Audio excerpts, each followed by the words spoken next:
Olá a todos e bem-vindos à nossa série de estudos nas noites de ensino, onde iremos abordar o tema O Nosso Pai. Iremos falar sobre Deus como o nosso Pai, a relação de Deus connosco, nós os filhos. Iremos falar sobre áreas de compromisso, de relacionamento, como a oração, a conduta, o amor.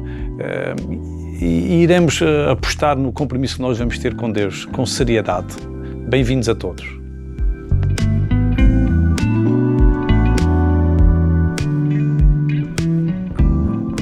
Ora então, muito boa noite e bem-vindos a todos à nossa lição número 5. Número 5 da nossa série nestas noites de ensino sobre o tema O Nosso Pai. Temos falado sobre Deus como o nosso Pai e era assim também que o Senhor Jesus tratava o Pai, naturalmente, como Pai. É também desta forma que nós devemos tratar Deus. Nós temos agora o Senhor Jesus como nosso Salvador e Deus como nosso Pai. E eu gostava de, nesta meditação desta noite, apresentar um dos aspectos importantes no reconhecimento dessa paternidade divina, que é a ligação com Deus através da oração. Vamos falar sobre oração. Podemos falar sobre obras, as obras como evidência do que Deus está a fazer em nós. Podemos falar sobre o amor que o Pai nos dá para também amar os outros, mas vamos falar sobre a oração, sobre a maneira como, agora é do lado de cá, nós a falar com o Pai. Às vezes nós definimos a oração ou pensamos em oração como pedir ou pedido, é uma forma de pedir, estou a pedir. É verdade que a oração também pode incluir o pedir, naturalmente, mas orar a ideia da oração é a comunhão com Deus, é a relação com Deus, é estar ligado a Deus. Claro que nós devemos falar e quando nós oramos também devemos pedir coisas, com certeza isto tudo está incluído, mas eu gostava de fazer uma abordagem baseada no capítulo 6 do Evangelho de São Mateus, onde está incluído o famoso Pai Nosso. Pai Nosso, nós usamos a expressão Pai Nosso exatamente porque é a expressão com que começa aquela oração que o Senhor Jesus nos ensinou, depois dos seus discípulos lhe pedirem sobre como deveriam orar, então Jesus ensina o Pai Nosso. Temos-lo no capítulo 6 de Mateus, mas também encontramos no Evangelho segundo São Lucas, no capítulo 11, e para já começo já com uma abordagem nesta comparação entre Lucas 11 e Mateus 6, para dizer-vos que a oração que Jesus ensina, o valor daquela oração não está na repetição integral das palavras, ou seja, não é o dizer as mesmas palavras. Porquê é que eu estou a dizer isso? Porque o texto de Lucas 11 não está literalmente exatamente igual ao texto de Mateus 6. Pronto, isto é só para descartarmos aquela ideia de que realmente o valor está em dizer as mesmas palavras. Não, a oração é além disso. A oração está muito mais do que dizer palavras. A oração tem a ver com esta comunhão, com a ligação.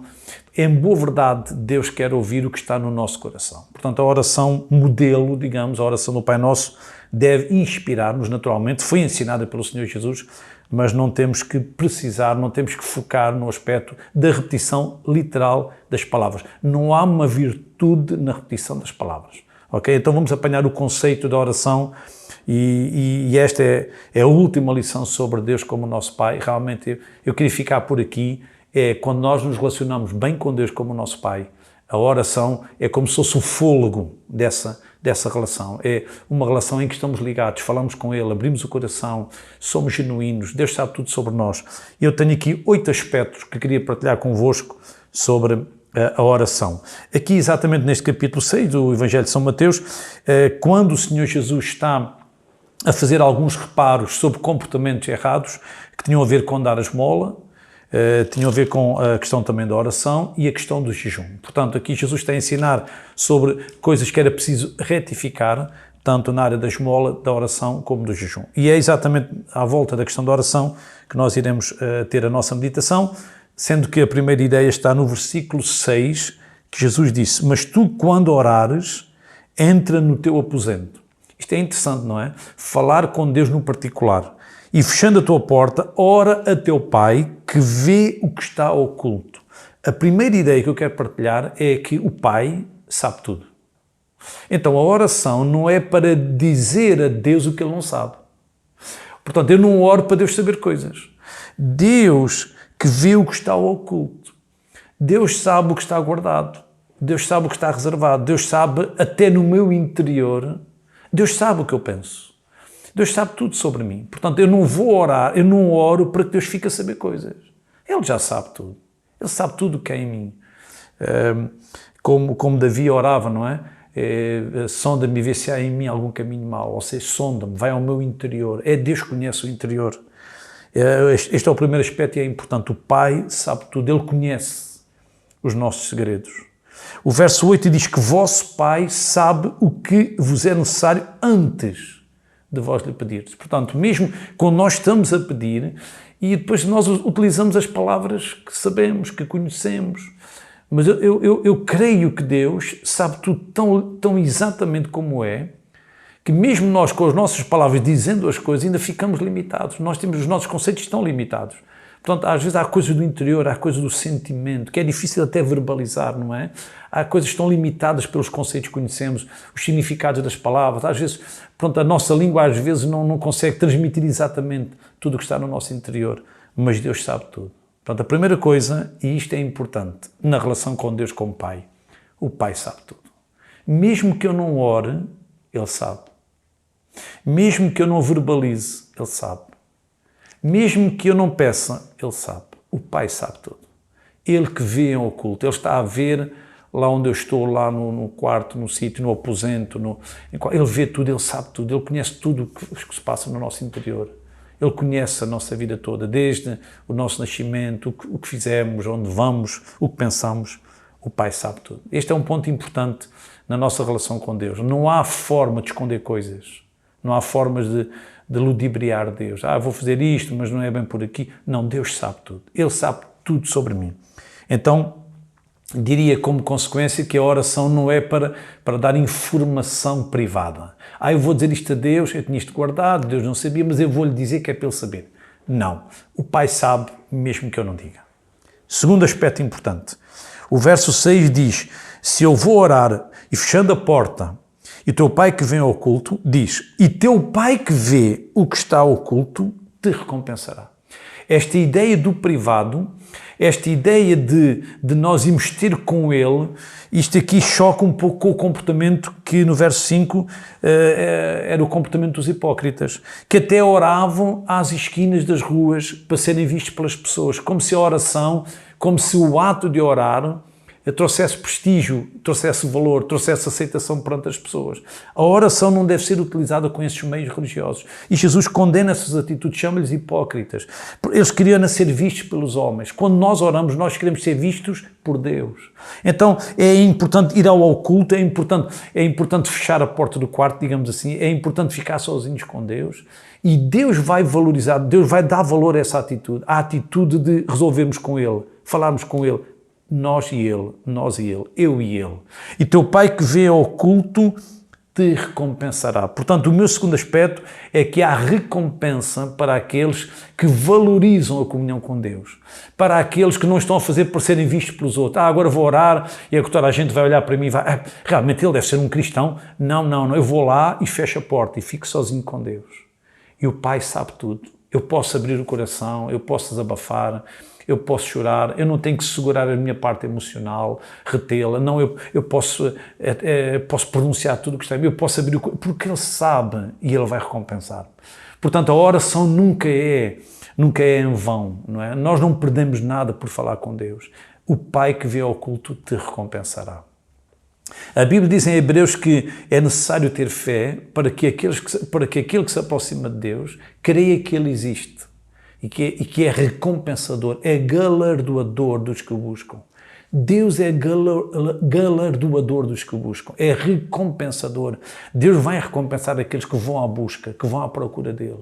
Portanto, quem procura Deus, quem vai ter com Deus. E a oração é uma expressão dessa busca, é uma expressão dessa procura. Eu quero estar com Deus. Por isso, o próprio ato de nos isolarmos, ficar fora de qualquer meio, qualquer influência para ficarmos sozinhos com Deus, é um ato importante, nobre. E a Bíblia diz que Deus vai recompensar. Deus está a ver que tu estás a dedicar aquele tempo, tu estás a valorizá-lo, tu estás a dar tempo a Deus, tu estás a ficar só com Ele. Para ti é importante estar com Deus. então Deus vai te recompensar. Portanto, a oração também tem este aspecto interessante, não é? Que Deus não apenas quer responder às orações, mas Deus quer abençoar-nos, Deus quer cuidar de nós, Deus quer recompensar, Deus quer dar aquilo que nós estamos a precisar. Deus é um Deus recompensador. O verso 7. Não estejam sempre, portanto estamos em Mateus capítulo 6, versículo 7. Não estejam sempre a recitar a mesma oração como fazem os gentios. E eu vou parar aqui porque depois o texto, o que vem a seguir, explica a intenção com que se faz isto. Ou seja, o que é que Jesus está a dizer que está errado? O que é que está errado? Porquê é que está errado repetir sempre o mesmo? Julgando, diz o Senhor Jesus, julgando que as orações são mais atendidas pela sua repetição constante. Portanto, vocês não utilizem o método da repetição como um método de pressão. E eu diria, em terceiro lugar, que o Pai não é pressionável. A oração não pode ser usada para pressionar Deus, para obrigá-lo. Mas eu fiz uma oração, não há resultado, mas se eu fizer duas, é capaz de dar. Se não, vai a terceira. Deus não pode ser pressionado. Deus não é pressionável nem impressionável. Ele não se deixa impressionar, porque Deus sabe tudo sobre nós. Ele até já tem soluções, ele tem as respostas. É verdade que há uma parábola acerca do dever de orar sempre e sem desfalecer. É verdade que Deus apela a que nós oremos, a que nós insistamos, a que nós oremos, mas a oração não pode ser vista como um meio de sacar das mãos de Deus, de lhe retirar coisas que Ele não quer dar. Não, a insistência é uma demonstração da nossa confiança. A insistência é a prova de que nós sabemos que Deus pode, de que é nele que podemos confiar totalmente. Portanto, não é a repetição das palavras, não há uma magia, não é o repetir muitas coisas pensando que por repetir se vai ganhar coisas. Não, Deus não se deixa pressionar. Não há forma de obrigá-lo a dar o que ele não quer dar. O Pai só dá coisas boas. E se ele entende que aquilo que eu estou a pedir eu não devo ter, ele não me vai dar. E não há maneira de o ter, se ele não quiser dar. Então há qualquer coisa que tem que acontecer dentro de nós, no oculto, não é? Lá naquele espaço sozinho escondido, no nosso interior.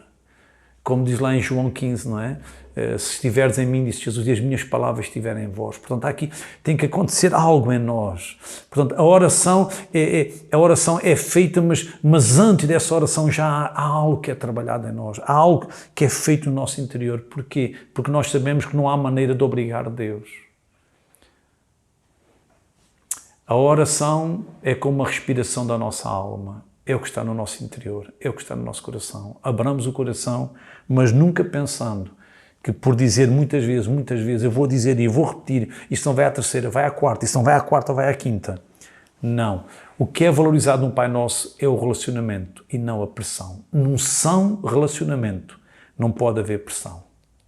No relacionamento sadio não há como demover o outro, como obrigá-lo a fazer as coisas. Portanto, o Pai não é pressionável. Em quarto lugar, o nosso Pai merece ser adorado. Santificado seja o teu nome. Sabendo nós que o nome é como que um código, não é? O nome representa alguém. Quando alguém usa o nosso nome, até parece que vem com música, não é? Os sons do nosso nome, não é? Nós identificamos-nos. Nós memorizamos os sons, nós memorizamos aquelas sílabas. O nosso nome tem um peso, não é? Quando alguém menciona o nosso nome, o nome está muito conotado com a identidade, está muito conotado com... E olhando para a cultura hebraica, o nome estava muito associado à personalidade, podia ser dado devido a um evento especial, às vezes era dado com uma perspectiva profética mais para a frente. Até o próprio Deus chegou a mudar o nome, mudou o nome de Abraão, por exemplo, de Abraão para Abraão. Jesus mudou também o de Pedro. Portanto, às vezes, naqueles momentos, no plano divino, se havia necessidade de uma mudança radical, mudava-se o nome. O nome estava ligado à identidade, estava ligado às características. Estou a lembrar-me de Jacó, não é? Jacó, que era o suplantador, queria ir sempre à frente dos outros, sempre ultrapassando quando se encontrou, teve um encontro grande com Deus, Deus mudou para Israel, como aquele que está a lutar com Deus, como aquele, estão a ver a mudança do nome, como aquele que percebe que não pode ser mais na base dos seus esquemas, na base da sua habilidade, mas que agora ele quer depender de Deus. Portanto, a mudança do nome, estão a ver o nome como representando quem somos. E quando nós oramos, nós devemos santificar o nome do Senhor, nós devemos reconhecer o nome dEle, reconhecer o valor dEle, devemos reconhecer quem Ele é. E é assim que começa esta oração chamada oração do Pai Nosso, não é? Pai Nosso que estás nos céus, santificado seja o teu nome. Portanto, a primeira abordagem da oração, estão a ver, não é pressionar Deus, não é exatamente para darmos informação sobre nós, mas é a primeira abordagem em quem Ele é. Portanto, nesta lição que nós estamos a dar sobre a oração, não esqueçamos que nós estamos a falar sobre Deus como o nosso Pai. Portanto, nós vamos ter com o Pai, reconhecendo quem é o Pai. O Pai é bom. O Pai é generoso, o Pai é amoroso, o Pai é cuidador, o Pai é perdoador. Portanto, quando nós queremos santificar o nome, é reconhecer a grandeza dele. Portanto, quando nós oramos, nós devemos dizer, pronunciar, usar expressões que exaltem, que falem da grandeza dele, quem ele é, quão maravilhoso ele é, quão grande ele é.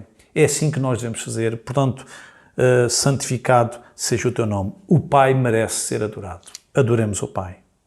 Em quinto lugar, e ainda dentro da oração do Pai Nosso, porque logo a seguir à expressão santificado seja o teu nome, nós temos venha o teu reino, seja feita a tua vontade. Então eu diria que o meu quinto ponto é eu quero a sua vontade. Repare-se, não é interessante que Deus pode fazer a vontade dele, ele é soberano, ele é todo-poderoso, Deus faz o que ele quer. Mas quando Deus nos criou com livre-arbítrio, Deus dê-nos a liberdade, ou Deus dá-nos espaço para nós usarmos a nossa vontade. E o que nós encontramos no Pai Nosso, isto é muito importante perceber isto, o que encontramos no Pai Nosso é de forma óbvia que Deus não quer manipular as pessoas, mas que Deus quer deixar com as pessoas a liberdade, a voluntariedade de se aproximarem dele. Repare que até quando nós estamos a dizer venha o teu reino, seja feita a tua vontade, a própria expressão seja feita a tua vontade é uma expressão da nossa vontade. Portanto, não é Deus a impor-se, ainda que Ele faz o que Ele quer e Ele tem esse poder. Mas Ele dá-nos essa oportunidade de sermos nós voluntariamente a pedirmos que Ele faça o que Ele pode fazer sem a nossa autorização e sem o nosso pedido. Mas Ele quer que o possamos. Então nós mantemos a nossa vontade. Então o que é isto pedir? Seja feita a tua vontade. Portanto, eu uso a minha vontade para pedir a sua vontade. Então o que é que a oração faz? A oração aproxima-me, leva-me até Deus, leva-me a Deus para que a vontade dele seja feita. E em boa verdade há aqui um encontro entre duas vontades. E essa minha voluntariedade dá espaço para que Deus comece a trabalhar a minha própria vontade. Portanto, eu uso a minha vontade para pedir a Deus que trabalhe na minha vontade. Seja feita a tua vontade. O Senhor Jesus, quando estava em sofrimento antes de ser preso e ser morto, ele disse, Pai, se possível, passa de mim este cálice, passa este sofrimento. Mas o próprio Senhor Jesus, ele disse, mas não se faça a minha, mas a tua vontade. Portanto, Jesus está a usar a sua vontade, é como se ele estivesse a dizer, eu quero fazer o que é mais importante para ti. Ou seja, eu estou a ceder a minha vontade à tua. E isto é a oração do Pai Nosso, seja feita a tua vontade. Quando nós pensamos, venha o teu reino, claro, nós pensamos num domínio, num controle, muito geral, muito genérico, mas depois o texto leva-nos para algo mais específico. Venha o teu reino, seja feita a tua vontade. E a vontade de Deus é exercida em cada um, em cada indivíduo, em cada pessoa que quer, que procure essa vontade. Eu diria até que o reino é a soma das vontades. Ou seja, o reino de Deus instala-se à medida que cada um faz a sua vontade. Portanto, o reino é algo geral, mas a vontade é particular. Cada um de nós é que deve voluntariamente dizer, Senhor, é como se estivéssemos a dizer, Senhor, a tua vontade é mais importante que a minha. Eu quero mesmo a tua vontade. Então devemos exercer a nossa vontade para pedir a sua vontade. Seja feita a tua vontade, tanto na terra como no céu. Portanto, a vontade de Deus é tão nobre, é tão excelente, é tão grande, que a nossa oração é para que, assim como Deus no céu faz plenamente a sua vontade, Ele faça também aqui na terra. E faça através das nossas vidas. Então eu diria que eu quero a sua vontade. Eu quero fazer a sua vontade. Então podemos pensar em duas grandes vertentes. Deus faz a vontade dele sem nosso auxílio, digamos assim, mas Deus também quer que nós, na nossa prática, estejamos a fazer a sua vontade. Porque Deus faz o que Ele quer. Ele é o controlador de todas as coisas, de tudo. Portanto, nesse sentido geral, Ele faz a vontade dEle. Mas Ele quer que eu também a faça. E por isso eu devo orar, Senhor, faça a Tua vontade. Senhor, trabalha em mim também, muda a minha vida. Lá está o tal trabalho do oculto, não é? No privado, no secreto, ali onde ninguém está a ver. Eu sozinho com Deus. Deus pode trabalhar no meu interior. Deus pode mudar. Deus pode alterar muita coisa. Então eu quero a sua vontade. Na sequência ainda do nosso texto, o verso 11 do capítulo 6 diz que o pão nosso de cada dia dá-nos hoje. Eu diria assim, o Pai alimenta-nos. O Pai dá-nos o alimento. Repara aqui o equilíbrio neste pedido muito interessante, que é o pão é de cada dia. Eu quero deduzir aqui que se o pão é de cada dia, a oração também tem que ser de cada dia. Isto é para dizer o quê? Que Deus dá, o Pai alimenta, o Pai cuida de nós, mas o Pai quer ver dependência dele. Portanto, o Pai dá-nos o pão de cada dia, mas dá o pão de cada dia hoje. Deus não dá o pão de cada dia, Ele não dá o pão hoje, ou seja, a minha oração não é pedir o pão para amanhã. A minha oração é pedir para hoje. Claro que nós, pela sua graça, nós temos tantas coisas que dão para vários dias e se calhar para, sei lá, podíamos dizer se calhar para meses e anos, mas a ideia do necessário para a sobrevivência, o pão, aquilo que é o indispensável, aquilo que nós precisamos. Portanto, a oração também nos leva para o ponto em que nós não podemos viver sem Ele. Nós precisamos dele todos os dias, nós precisamos a cada dia. Aquilo que é preciso, o pão, o indispensável, é mesmo para hoje. Senhor, dá-me hoje. E quando chegarmos à amanhã, vamos dizer hoje, porque o amanhã, quando chegarmos lá já vai ser hoje, não é? É por isso que também Mateus diz que o dia da amanhã cuidará de si mesmo. Não devemos ficar nem quietos com o dia da amanhã. A dependência deve ser total e o descanso deve ser total. Portanto, o nosso Pai alimenta-nos. O Pai cuida de nós. O Pai dá o que nós precisamos.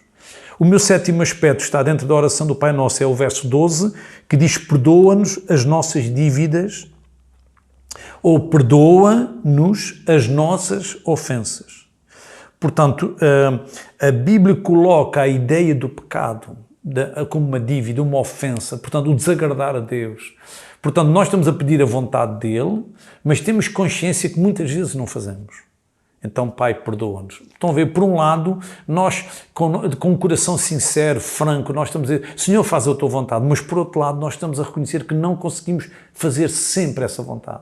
Portanto, o pedido de perdão é como se nós reatássemos o alinhamento com a sua vontade. O pedido de perdão é para que fique tudo bem. O pedido de perdão é para que essa vontade seja total, seja completa. Perdoa-nos as nossas dívidas. Portanto, eu diria que o nosso Pai perdoa. O nosso Pai é perdoador. Nós temos um Pai muito bom, que é exigente, mas também conhece a fragilidade, a fraqueza dos filhos. E isso está contemplado, isso está previsto na sua vontade. É que nós mesmo querendo fazer, Deus sabe que nós não iríamos fazer. E por isso é preciso o seu perdão. Na carta que João escreve, a primeira carta de João, ele diz assim: meus filhinhos, estas coisas vos escrevo para que não pequeis. Imagine, 1 João 2,1 diz, para que não pequeis. Portanto, a vontade de Deus é que eu não peque. Deus quer que eu ande sempre da sua vontade. Portanto, pecar é como se nós atirássemos ao lado. É como falhar num tiro, não é? Estamos a errar o alvo. Portanto, não estamos a acertar na vontade dele. Não estamos a ir ao ponto que ele quer. E João está a dizer, vos escrevo para que não pequeis. Portanto, a vontade de Deus é que eu não peque. Mas como é que é possível, na Bíblia, logo mesmo a seguir, quando João diz que nós não devemos pecar, diz, e se alguém pecar? Imagine, que não pequeis, e se alguém pecar? Portanto, nós temos um Deus que quer que façamos a sua vontade. É por isso que nós devemos orar, seja feita a tua vontade. Mas Ele sabe, e nós também sabemos, que nós nem sempre fazemos a sua vontade. E para mantermos esta relação sadia com o nosso Pai, nós temos que ter esta atitude de reconhecer quando não fazemos a vontade.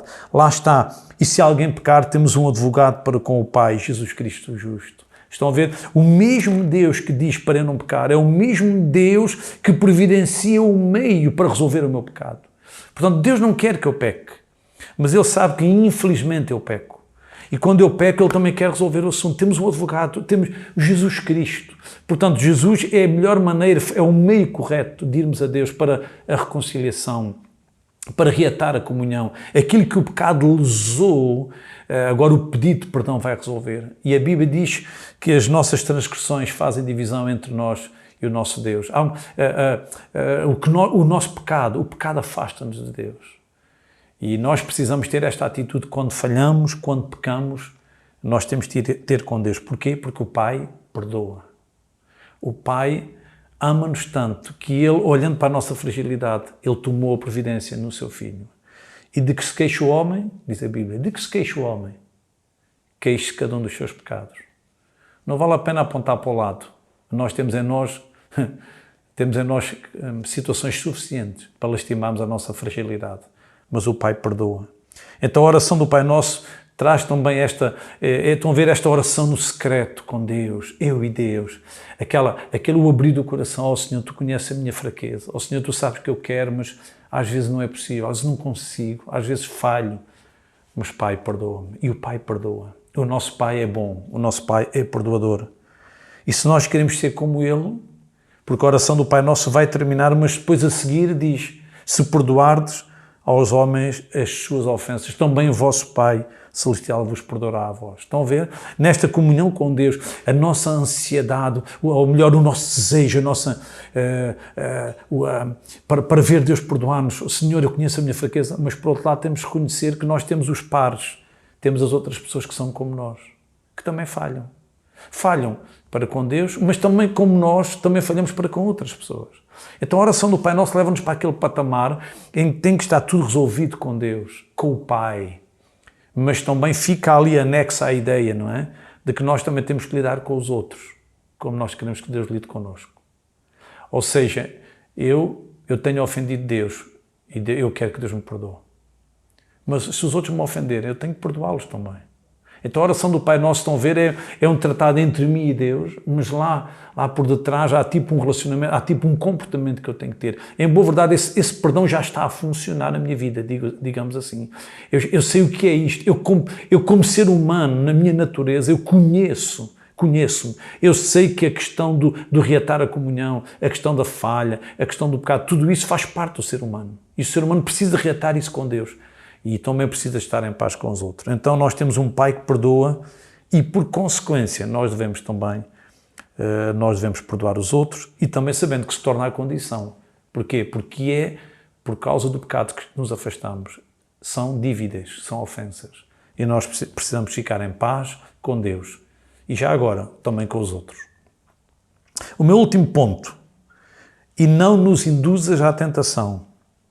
Ou não deixes que caiamos em tentação.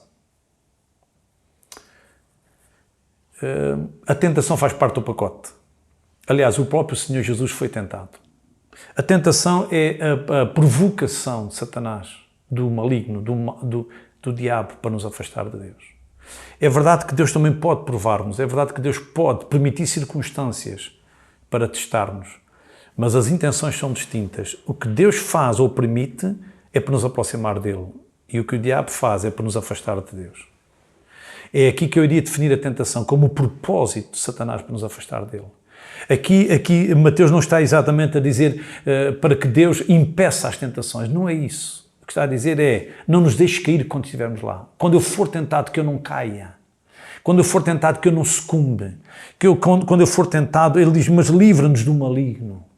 Não deixes que o diabo ganhe, não deixes que o diabo se sobreponha à tua vontade, roube o controle. Lá está, a tentação é para nos tirar do controle de Deus. E quando nós pecamos, o diabo fica ali com uma margem de ação. Então a tentação é para nos tirar das mãos de Deus, a tentação é para fazermos a nossa vontade, a tentação é para desagradar a Deus. Mas Jesus está a ensinar-nos a orar, Pai, ajuda-nos para que não caiamos. Então, até quando estamos a ser tentados, nós podemos e devemos pedir a ajuda de Deus. Não vamos ficar sozinhos ali a lutar, não. Nós precisamos da ajuda dele. Vamos ser pressionados, vamos ter tentações, vamos ter provocações, virão pensamentos, virão ideias, coisas para nos afastarem de Deus, mas nós precisamos pedir, Pai, ajuda-me. Pai, não me deixes cair nisto, dá-me força, ajuda-me para que o diabo não ganhe, para que eu não caia nas mãos dele. Portanto, o Pai livra-nos do maligno. E é este o meu último ponto desta série, que é nós devemos orar para que o maligno não ganhe, para que Satanás não controle, para que Satanás não tenha domínio sobre as nossas vidas. E ele pode usar a tentação, ele pode trazer ideias. A Bíblia fala dos dardos inflamados do maligno, coisas más que é a nossa vida, para nos atacarem. Mas nós temos que, do lado de dentro, com a ajuda de Deus, nós temos que resistir com a fé, com a confiança em Deus e fazer esta oração: Pai, livra-nos do maligno. Este é o pedido, digamos assim, é o último ponto da oração do Pai Nosso, que é a oração do Pai Nosso inclui a verdade de que a nossa vida é difícil, inclui a ideia de que estamos sujeitos a ataques, mas também está lá a ideia de que o nosso Pai pode ajudar-nos a não ficar lá, a não ficar reféns ou controlados, dominados, a não cairmos. A minha Bíblia diz: e não nos induzes à tentação, mas livra-nos do mal, livra-nos disso, livra-nos do maligno, daquele que quer controlar-nos, para que possamos ter vitória. E é assim que eu gostaria de terminar esta série, exatamente com este ponto, não é? Que Deus é um pai que quer ajudar os filhos, como os pais fazem com os filhos normalmente, não é? Vêm os filhos magoados ou numa situação de risco, e o que é que o pai faz? O pai age para ajudar o filho a não ficar lá, para que o filho não sofra mais dano. E é isso que o nosso Pai quer fazer. Ele está a ver as nossas tentações, está a ver as nossas dificuldades. O próprio Senhor Jesus também foi tentado, mas ele resistiu. Ele resistiu com a palavra: está escrito, está escrito. Portanto, Deus não quer que sucumbamos, Deus não quer que fraquejemos, mas possamos ser fortes nele, com a ajuda dele, para vencermos o maligno, para que não seja Satanás a vencer, mas o nosso Pai, que está nos céus, que venha, instale o seu reino, faça a sua vontade na nossa vida. Eu quero terminar desta forma, incentivando-os a cultivar uma vida de comunhão com Deus, uma vida de oração, porque é nessa relação com Deus que Ele nos recompensa, que Ele nos dá a vitória sobre Satanás, e para vivermos uma vida que glorifica a Deus e que leva os outros a reconhecer que Deus está em nós. Deus abençoe a todos, e se alguém ainda não aceitou Deus como o seu Pai, faça a oração a Ele, peça-lhe a Ele, diga: seu meu Pai, eu quero aceitar Jesus na minha vida, eu quero começar uma vida nova, eu quero ser filho ou filha de Deus. E Deus quer cuidar de si. Deus abençoe e que Ele seja o seu Pai, o nosso Pai.